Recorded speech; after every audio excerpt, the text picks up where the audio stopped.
মাননীয় প্রধানমন্ত্রী প্রারম্ভিক স্বাগত বক্তব্যের মধ্য দিয়ে অধিবেশনের সভাপতি কে হবেন, যেহেতু স্পিকার এবং ডেপুটি স্পিকার আজ পর্যন্ত আমাদের জানা মতে অ্যাভেলেবেল হয় নাই, সেই জন্য কে সভাপতিত্ব করবেন ইত্যাদি বিধি মোতাবেক তিনি উপস্থাপন করবেন, আহ্বান করবেন একজনকে সভাপতিত্ব করার জন্য, এবং তার সভাপতিত্বে স্পিকার এবং ডেপুটি স্পিকার নির্বাচিত হবেন।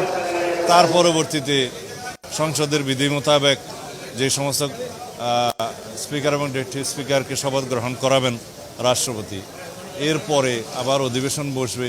সেই অধিবেশনে প্রথমে সভাপতিমণ্ডলীর প্যানেল, তারপরে সুপ্রস্তাব আসবে, সুপ্রস্তাবের উপর আলোচনা হবে।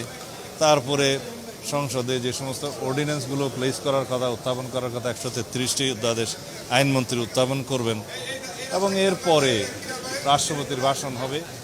তার আগে সংসদের কয়েকটি কমিটি নির্বাচিত হয়, যেমন বিজনেস অ্যাডভাইজরি কমিটি, যেটা কার্য উপদেষ্টা কমিটি বলে, সেটা সংসদ কমিটি সহ আরও কয়েকটি কমিটি হবে।